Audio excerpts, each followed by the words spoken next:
Pozdrav svima, ja sam Saša i danas ću vam pokazati kako da napravite logo, znači jedan poput ovog ćemo da napravimo. Znači ovo je sve što ćemo da uradimo da bismo dobili ovo. Evo, znači krenut ćemo, iz početka idemo na File, New, ćemo napraviti novi, stavit ćemo 800 sa 800, znači bit će dovoljno, idemo OK. Da bismo mogli kasnije uređivati pozadinu, ovo ćemo da otključamo, znači dupli klik, idemo OK, ovaj layer, idemo desni klik, idemo blending options, ićemo na gradient, znači gradient služi da stil neki da mu dodamo, ićemo ovdje i izabrat ćemo neki, pa kombinacija sive i bijele boje nešto, možda ovako nešto, skroz bijelo, znači vi stavite kako vama odgovara, ja ću ovako nešto sivo bijelo, znači razumijeli ste kako se radi. To je to što ćemo ovdje raditi, idemo OK. Sada ćemo da pravimo okvire, znači ovi lenjiri ovdje bi nam služili da nađemo sredinu, znači dvije ose ćemo naći, znači na sredini je 14, znači nije da sam računao nego znam ovako, vidite kad prolazite ono vam preskoči tačno na sredini. Znači ovo je sredina. Sada ćemo koristiti ovu ovdje opciju. Znači idemo desni klik, idemo Ellipse tool, znači nju izaberemo. Znači ovdje dovedemo kursor na sredinu i ovako, i sad da bi preko cijelog prostora raširili krug, pritisnit ćemo Alt, znači da nam krene iz sredini. Ali pošto nam nije simetričan, vidite, držat ćemo i Shift, znači Alt i Shift i pomjeramo. Proširit ćemo ga ovako negdje do granica i pustimo. Znači, obojit ćemo ga, u crno ćemo ga obojiti za sad. Tako. Ovo je, pošto je stil bio neki vjerovatno dodat, samo čekirate ovdje kao da ne koristite stil, ali možete dodati vi neki svoj ako hoćete, mada nema potrebe. Znači ovdje boju crnu dodati. Sada ćemo uduplati ovaj layer, idemo ovdje, OK. I sada idete ovdje na, ovo vam je čekirano, ovo je Ellipse tool i odaberite ovu opciju. Znači Ellipse tool idete opet, nađete sredinu kursorom, idete Alt, Shift i proširite ga ovako negdje da dobijete okvir. Promijenit ćemo mu boju da se razlikuje malo, ovako nek bude neka siva boja. Tako. I sad, pošto nam treba još jedan onaj unutrašnji, znate što je bio, vratit ćemo samo ovdje da nam ne izdvaja, nego da nam napravi novi okvir. Ićemo, Ellipse tool je markiran, odnosno čekiran, idemo ovdje kursorom na sredinu, idemo Alt, Shift i opet napravimo neki isto tako, da bude iste neke veličine. Pošto će nam ova dva trebaju da budu ista, ićemo ovdje boju i uzet ćemo boju sa ovoga, vidite, i OK samo, znači ta dva su ista, ovo je ovako. Sad ćemo neki stil da napravimo za ovaj okvir, ovaj i ovaj, a pošto je ono bilo plavo, to ćemo na kraju da uradimo. Znači ićemo, ovo je taj okvir, idemo desni klik, idemo blending tool, dodat ćemo gradient, dobro nećemo taj, ali uglavnom, dodat ćemo drop shadow, ovu sjenu dole, inner shadow ćemo dobiti, ovu unutrašnju sjenu i to je to uglavnom, znači to će nam trebati sve. Na drop shadow ja ništa ne bi menjao, vi možete ovdje ugao da promijenite, znači da pomjerite da ne bude 120, nego stavite na primjer 70 pa će vam ovdje biti ili kako god. Ovo ćemo samo, distancu ćemo staviti na 2 i veličinu na 2, znači ovako da ga smanjimo malo, vidite. Tu ćemo isto vratiti s ovim inner shadowom, distancu na 2 i veličinu na 2. Vidite, lijepo sad dobijemo pravi oblik, profesionalan. Idemo sad na gradient, dodat ćemo neki stil, ja sam planirao nešto ovako da bude. Znači možda malo još sive boje da dodamo, ovako nešto. Vidite, znači gore belo, dole sivo. To je to što se toga tiče. Sad isti takav moramo da napravimo ovdje, ali da ga ne bi opet pravili po istom postupku, da ne pamtimo sve. Ićemo samo prekopirati ovo, vidite, idemo ovo copy layer style, znači prekopiramo. Kliknemo na ovaj stil, što je ovaj, idemo desni klik, paste layer style. Znači primijetite da su ova dva ista, znači ovaj i ovaj su isti, ovi okviri. E sad ova čitava pozadina iza ovog, ali samo što se ovo vidi, to je ovo, vidite. Sad ćemo to malo da uredimo, znači idete opet isti postupak, desni klik, blending options, i ovdje ćemo samo gradijent, pošto već imamo ove dodatne opcije. Izabrat ćemo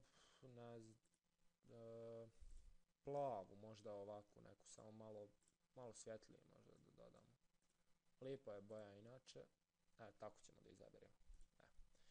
Sada bi bio red da dodamo neku ili neke inicijale ili neku sličicu možemo da dodamo, kako god, znači šta god vama odgovara.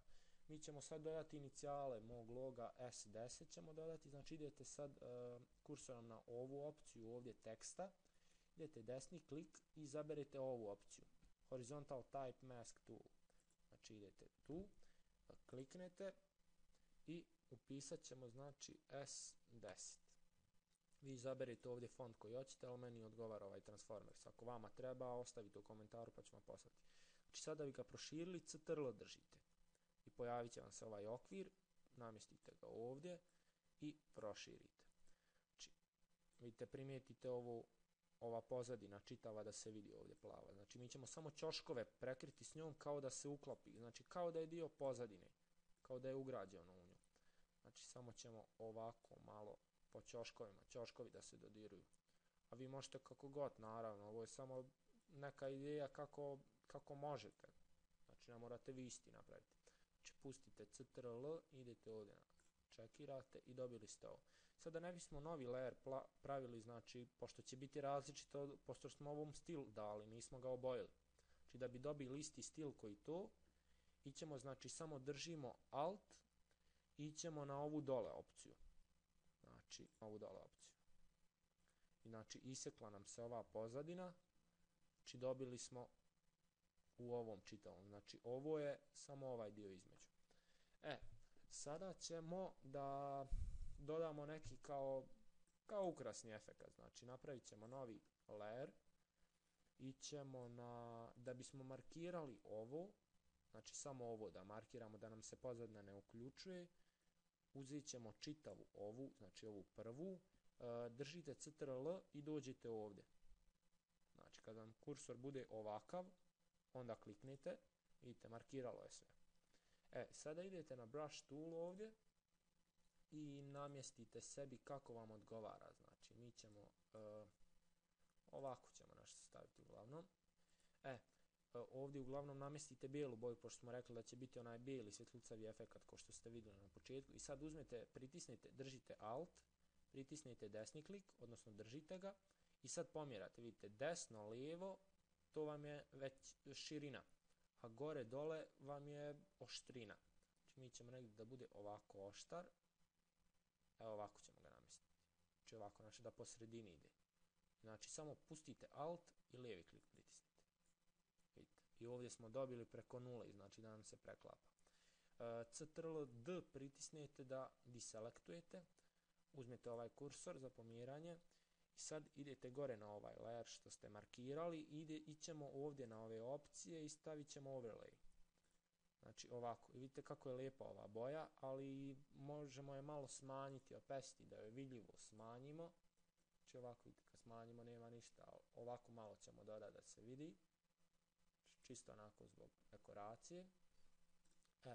Znači sad trebamo da dodamo one isječke, znači tu nisam ništa posebno koristio, pošto je ovo, hajmo reći, za početnike logo, znači koji ne znaju, uzet ćemo samo četkicu za brisanje i ovako.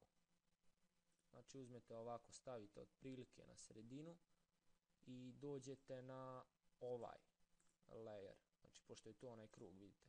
Sa ovim okom možete da kontrolisite, znači da li želite da vidite ili ne želite. Znači ovaj krug smo napravili da bismo ovdje mogli da isječemo, razumijete?